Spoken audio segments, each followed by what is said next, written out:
오늘 성경 말씀은 요한복음 6장 22절부터 40절에 있는 말씀입니다.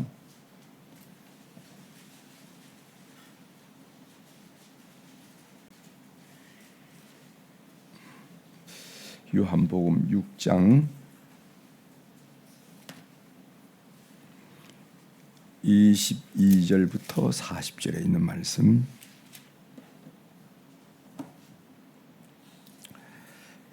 찾으셨으면 제가 봉독해 드리겠습니다. 요한복음 6장 22절입니다.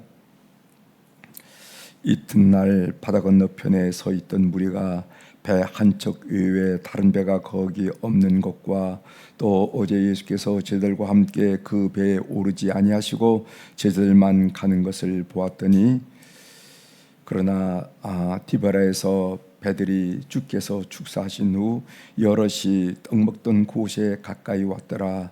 무리가 거기에 예수도 안 계시고 제자들도 없음을 보고 그 배들을 타고 예수를 찾으러 가버나움으로 가서 바다 건너편에서 만나 라삐여 언제 여기 오셨나이까 하니 예수께서 대답하여 이르시되 내가 진실로 진실로 너희에게 이르노니 너희가 나를 찾는 것은 표적을 본 까닭이 아니요 떡을 먹고 배부른 까닭이로다. 썩을 양식을 위하여 일하지 말고 영생하도록 있는 양식을 위하여 하라. 이 양식은 인자가 너희에게 주리니 인자는 아버지 하나님께서 인치신 자니라. 그들이 묻되 우리가 어떻게 하여야 하나님의 일을 하오리까?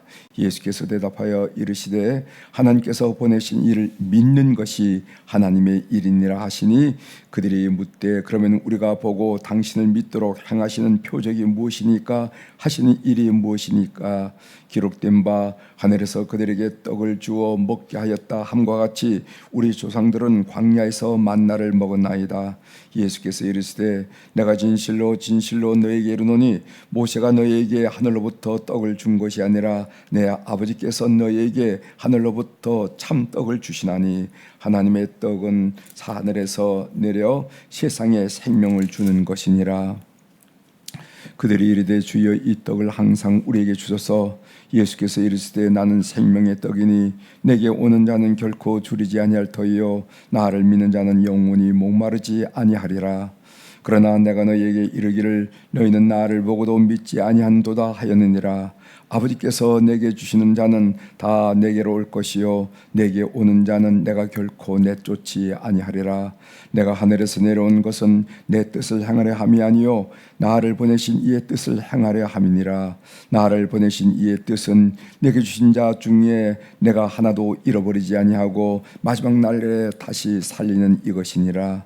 내 아버지의 뜻은 아들을 보고 믿는 자마다 영생을 얻는 이것이니 마지막 날에 내가 이를 다시 살리리라 하시니라. 아멘. 40절까지 읽겠습니다.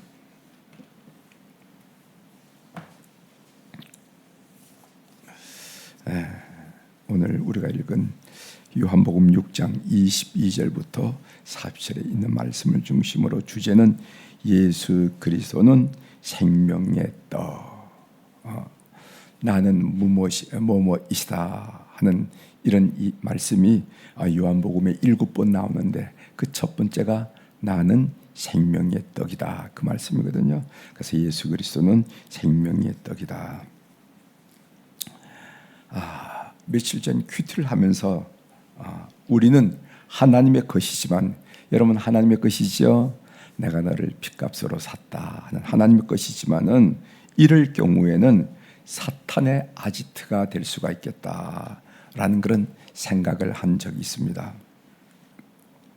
우리가 전세를 살게 되면은 집의 소유자는 다른 분이시지만은 실제로 그 집에 사는 사람이 나이듯이 우리의 소유자는 하나님이시지만은 엉뚱하게 사탄이 사는 전세를 내서 진을 치고 살아갈 수 있는 그런 집이 될 수 있다 하는 생각입니다.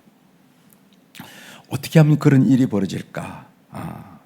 에베소 4장 26절부터 27절에 이런 말씀이 있어요. 분을 내어도 죄를 짓지 말며 해가 지도록 분을 품지 말고 마귀에게 틈을 주지 말라. 이런 말씀이 있습니다.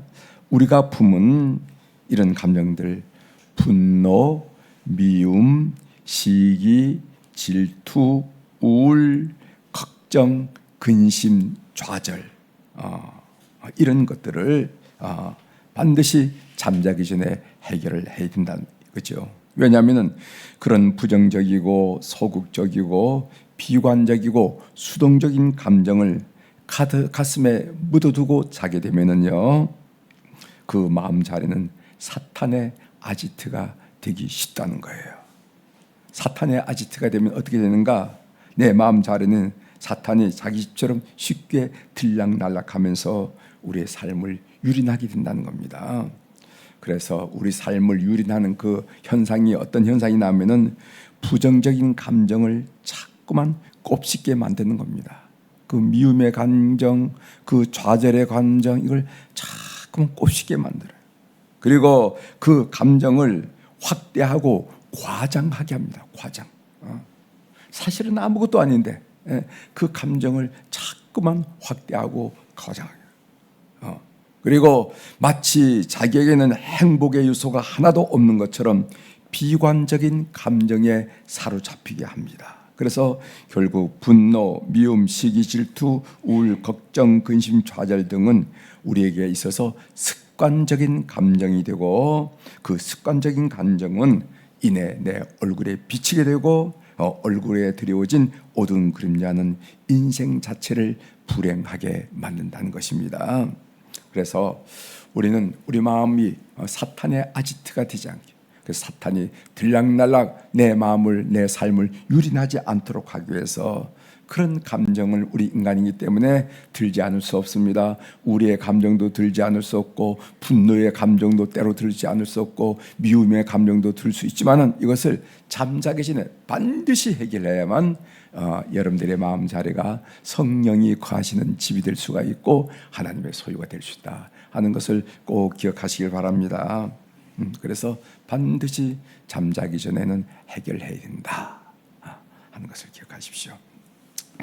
오늘 이 본문을 우리가 요한복음 6장 22절부터 40절에 있는 말씀을 읽었는데, 오병이어의 이적이 있은 후, 그 오병이어의 이야기는 요한복음 6장 1절부터 15절에 나오지요. 그 오병이어, 떡 5개와 물고기 2마리로 5,000명을 먹인 그 이적이 있은 후에 생명에 대한, 떡에 대한 말씀이 나오는데 그 내용이 되겠습니다. 오늘 보면은 두 종류의 사람이 있다 하는 것을 보죠. 두 종류의 사람이 있다. 하나는 육신의 떡을 찾는 사람들이 있다고 그랬어요. 26절 제가 한번 보겠습니다. 26절, 예수께서 대답하여 이르시되 내가 진실로 진실로 너에게 이르노니 너희가 나를 찾는 것은 표적을 본 까닭이 아니요 떡을 먹고 배부른 까닭이로다. 여기 배부르다 하는 말은 채워졌다라는 뜻으로, 원래는 이 짐승들이 배부른 모양을 묘사할 때 사용하는 말입니다. 그 무서운 사자가 배가 부르면은 옆에 사슴이 왔다 갔다 하더라도 관계없이 배부른 편안하게 사는 것처럼 그런 상태를 말하는 것입니다. 즉 군중들은 오병이어의 표적이 말하고자 하는 말을 이해하지 못하고 그저 먹을 양식을 얻고자 하는 집착 때문에 예수님을 찾았다 하는 것이죠. 그래서 이런 사람들은 육신의 떡을 찾는 사람들입니다. 먹고 사는 문제는 살아가는데 필수적인 것이기에 무시할 수 없어요.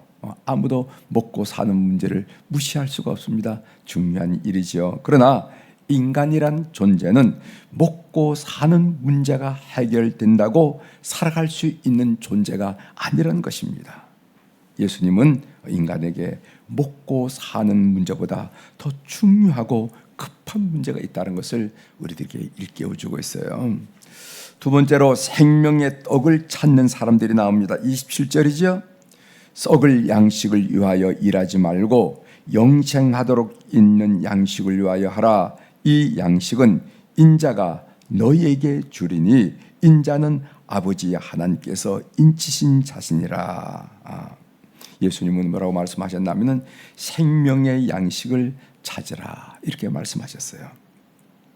이 양식은 인자가 너희에게 주리니, 요 말씀 여러분 요한복음 6장 53절에 이어 보면은요 요 말씀을 조금 풀어서 한 말씀이 있습니다. 예수께서 이르시되 내가 진실로 진실로 너에게 이르노니 인자의 살을 먹지 아니하고 인자의 피를 마시지 아니하면은 너희 속에 생명이 없느니라. 이렇게 해서 이 양식은 너희에게 주리니 이렇게 말씀하셨으니까 이 양식이란 것은 이 생명의 양식이란 것은 인자와 인자의 살과 피를 먹고 마시는 것과 관계가 있다는 것을 우리가 금방 알게 됩니다. 여기서 인자의 살과 피를 먹는다는 것은 곧 예수님의 대속적인 죽음을 믿고 그리고 대속적인 죽음을 받아들이는 것, 이렇게 여러분들이 이해하셔야 됩니다. 인자의 살을 먹고 마시라 하는 말은 예수님께서 우리를 위해서 십자가에서 대속적인 죽음을 죽으셨는데 그것을 믿고 받아들인 것을 말한다 하는 것입니다. 이어서 보면은요, 인자는 아버지 하나님께서 인치신 자니라 하는 말씀이 있어요. 인자는 아버지 하나님께서 인치신 자니라. 예수님의 대속적 죽음은 하나님의 구원 계획에 의하여 이루어지는 것을 말씀하는 것입니다. 여기 인치신다 하는 말은 문서의 소유권이나 그리고 내용의 진성을 보증하는 표시에 보증. 다시 말씀드리면은 예수님의 대속적인 죽음을 통해서 인간을 구원하시려는 것은 하나님이 보증하신, 하나님이 작정하시고 계획하시고 실행하시는 구원 계획이라 하는 얘기입니다. 그래서 인치셨다 하는 얘기는 예수님이 하는 이 구원 사역은 하나님이 보증하시고 조금 더 구체적으로 말씀드리면은 하나님이 계획하시고 하나님이 작정하시고 하나님이 실행하신 유일한 길이라 하는 것을 우리들에게 말씀하고 주고 있습니다. 그러면은 어떻게 생명의 떡을 찾을까요? 28절에 나오죠. 그들이 묻되 우리가 어떻게 하여야 하나님의 일을 하오리까? 29절 예수께서 대답하여 이르시되 하나님께서 보내신 일을 믿는 것이 하나님의 일이니라. 여기에 하나님의 일이라는 단어가 나옵니다. 이 하나님의 일을 하오리까 하는 유대인들이 예수님께 질문한 그 배경, 그 내심 뭐냐면은 유대인들은 하나님의 일을 율법을 지키는 것으로 이해를 했습니다. 그러면서 어떻게 하나님의 일을 하오리까 이렇게 물었는데 예수님의 대답은 뭐냐면은 영생을 위한 하나님의 요구한 일은 뭐냐? 그것은 하나님께서 보내신 일을 보내신 자를 믿는 것이다. 이렇게 대답했어요. 하나님께서 보내신 자를 믿는 것이 하나님의 일이고 그것이 바로 생명의 떡을 먹는 일이다. 이렇게 설명한 것이죠. 여기 보면은 하나님께서 보내신 일이라 하는 말인데 하나님께서 보내셨다. 또 하나님으로부터 오셨다 하는 것은 요한복음에서 예수님의 정체성을 가리키는 아주 핵심적인 표현입니다. 하나님께 보내셨다. 하나님께로부터 왔다. 그게 바로 예수님이시되 이분이 바로 그런 분이다 하고 하나님의 정체성을 표현한 내용이란 거죠. 하나님은 예수님을 보내신 분이고 예수님은 하나님이 보내신 분이다. 이것이 예수님의 고별 설교를 들은 제자들의 결론이에요. 그 내용이 요한복음 16장 30절에 나오죠. 거기 제가 읽어드리겠습니다. 우리가 지금에야 주께서 모든 것을 아시고 또 사람의 무릎을 기다리지 않는 줄 아나이다. 이로써 하나님께로부터 나오심을 우리가 믿사옵나이다. 이렇게 얘기하는 거예요. 그래서 예수님을 하나님께로부터 오신 분을 믿사옵나이다. 이 요한복음 16장이 결론이거든요. 결론. 그래서 제자들을 계속 3년 동안 제들과 더불어서 그런데 긴가 민가 이렇게 어떤 때는 하나님으로부터 온 이로 믿었다가 어떤 때는 그렇지 못하고 이랬다는. 그런데 결론적으로 보면은 결국 예수님이 하나님으로부터 온 우리의 메시지 구세주이다 하는 것을 이렇게 고백하는 것을 봅니다. 하나님께서 보낸 자를 믿는 것이 하나님의 일을 하는 것이고 그것이 곧 영생에 이르도록 하는 양식을 얻는 거리다 하고 이렇게 아주 분명하게 우리에게 말씀해 주고 있습니다. 오늘 우리가 22절부터 29절의 내용이 생명의 떡 설교를 여는 도입부라고 그런다면은 30절 이하는요 본격적으로 생명에 대한 생명의 떡에 대한 설교에 들어가죠. 여기 보면은 세 중의 떡이 나옵니다. 세 중의 떡, 하나는 출애굽 때 만나가 나옵니다. 요한복음 6장 31절이죠. 기록된 바 하늘에서 그들에게 떡을 주어 먹게 하였다 함과 같이 우리 조상들은 광야에서 만나를 먹었나이다. 출애굽 때의 만나. 그 다음에 요한복음 6장에 나오는 6장 1절부터 13절에는 벳세다 광야의 오병이어, 그들이 추억하고 있는 오병이어. 이 두 떡은 신비스러운 일이고 하늘로부터 온 떡이지만은 또다시 배고파지는 육신의 떡에 불과하다고 49절에 얘기합니다. 49절 제가 한번 그 부분을 읽어드리겠어요. 너희 조상들은 광야에서 만나를 먹어서도 죽었거니와 또다시 배고프게 한다는 겁니다. 그러면서 세 번째로 하늘에서 내려온 생명의 떡이신 예수 그리스도를 요한복음은 우리에게 소개하고 있어요. 35절입니다. 예수께서 이르시되 나는 생명의 떡이니. 그래서 나는 뭐뭐시다의 첫 번째 단어가 나오죠. 나는 생명의 떡이니 내게 오는 자는 결코 줄이지 아니할 터이요 나를 믿는 자는 영원히 목마르지 아니하리라. 이 사실을 믿는 우리 교우들이 되길 바랍니다. 이것 때문에 우리가 예수 믿는 거 아니겠어요? 예수께서 이르시되 나는 생명의 떡이니 내게 오는 자는 결코 줄이지 아니할 터이요 나를 믿는 자는 영원히 목마르지 아니하리라. 한마디로 말하면은 예수님이 생명의 떡이므로 그 떡을 먹으면은 영생한다 하는 그런 말입니다. 하나님의 음성 듣기로 다시 한번 컨펌하고 넘어가려고 합니다. 생명의 떡이신 예수님을 먹는다는 말은 무슨 말인가? 생명의 떡이신 예수님을 먹는다는 말은 식인이 되라는 말인가? 그래서 초대교회 때는요, 우리 기독교를 비판할 때 기독교인들은 식인이다. 자꾸만 살과 피를 먹는다는 얘기를 하기 때문에 식인이다 하면서 박해를 실제적으로 그렇게 박해를 한 적이 있습니다. 생명의 떡이신 예수님을 믿는다는 말은 생명의 떡을 먹는 방법은 예수님께 오는 것과 예수님을 믿는 것이다 하고 오늘 본문의 말씀에 너무도 분명하게 자명하게 우리에게 말씀하고 있어요. 그 말씀을 한번 여러분들에게 쭉 소개해드리고 말씀을 마치도록 하겠습니다. 29절 한번 보십시오. 예수께서 대답하여 이르시되 하나님께서 보내신 이를 믿는 것이 하나님의 일이니라 하시니. 요 민다는 단어가 나오죠. 35절을 보면은 예수께서 이르시되 나는 생명의 떡이니 내게 오는 자는 결코 줄이지 아니할 터요 나를 믿는 자는 영원히 목마르지 아니하리라 하고 예수님께 오는 자, 예수님을 믿는 자라는 단어가 나옵니다. 36절 그러나 내가 너희에게 이르기를 너희는 나를 보고도 믿지 아니하는도다 하였느니라 하고 믿지 않은 부분을 지적했어요. 40절 내 아버지의 뜻은 아들을 보고 믿는 자마다 영생을 얻는 이것이니 마지막 날에 내가 이를 다시 살리리라 하시니라. 여기서 이 아들을 보고 믿는 자 47절에 보면요 진실로 진실로 너희에게 이르노니 믿는 자는 영생을 가졌나니 이렇게 믿는 자나 그랬어요. 그래서 생명의 떡인 예수님을 먹는 방법이 무슨 방법인가? 그것은 예수님께 오는 것이고 예수님을 믿는 것이다. 이렇게 요한복음 기자는 우리들에게 의심할 여지 없이 이게 뭘까라고 다시 질문할 여지 없이 우리에게 분명히 말씀해 주고 있습니다. 구원이란 뭔가 예수를 믿는 데 있다는 것이죠. 우리 교회가 무엇보다도 선포할 말씀이 이 말씀이라고 저는 믿습니다. 교회는 이 목적을 위해서 세워졌고 이것이 교회의 본질이고 그래서 선교하는 것은 교회이고 선교가 없는 것은 교회가 아니다. 이렇게 우리가 말씀을 드릴 수가 있습니다. 오늘 또 이 말씀이 여러분들에게 행복을 주고 감사의 내용이 되고 은혜의 내용이 되는 축복이 되기를 주의 이름으로 축원합니다. 기도하시겠습니다.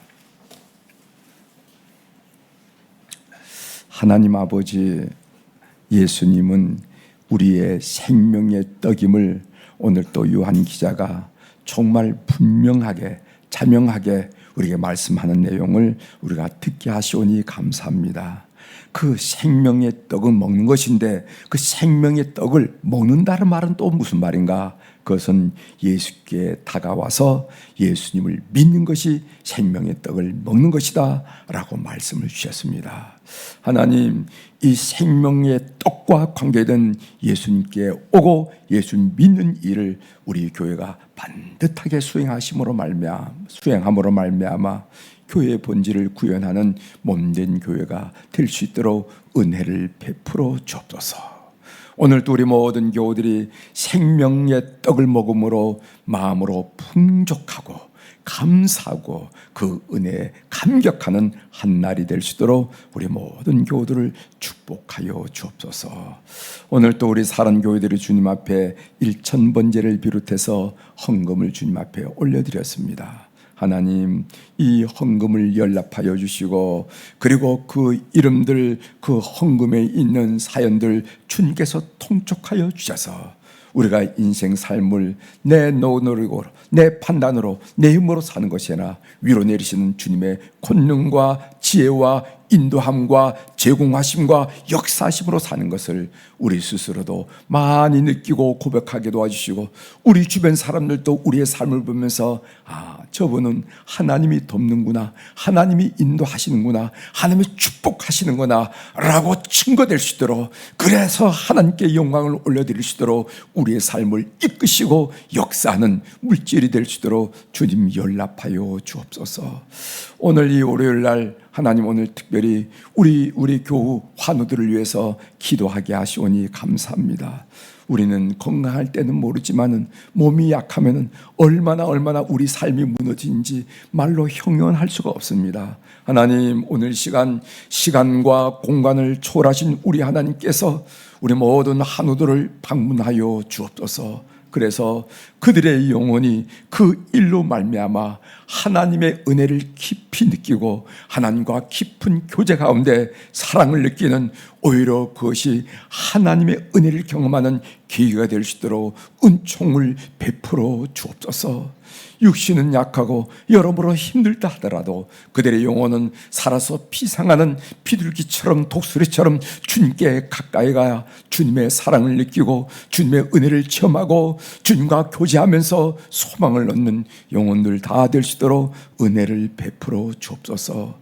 하나님, 그들의 마음 가운데 임재하여 주셔서 불안과 두려움과 염려와 걱정은 다 깨뜨려 버려 주시고 우리 주님이 내주하심으로 말미암아 소망과 담대함과 평안과 감사만이 충만하도록 은총을 베풀어 주시고, 우리 하나님이 우리 육체를, 우리 내장을 조성하셨사오니 어디가 잘못된지, 어디가 부족한지, 어디가 구부러진지 우리 하나님 아신 줄 믿사오니 하나님 권능의 손으로 만지시고 안수하시고 안찰하여 주셔서 가장 작은 시필줄의 일까지 세포의 일까지 주님께서 역사하셔서 회복의 놀란 기운이 성도들 환우들 가운데 일어나도록 도와주시옵소서.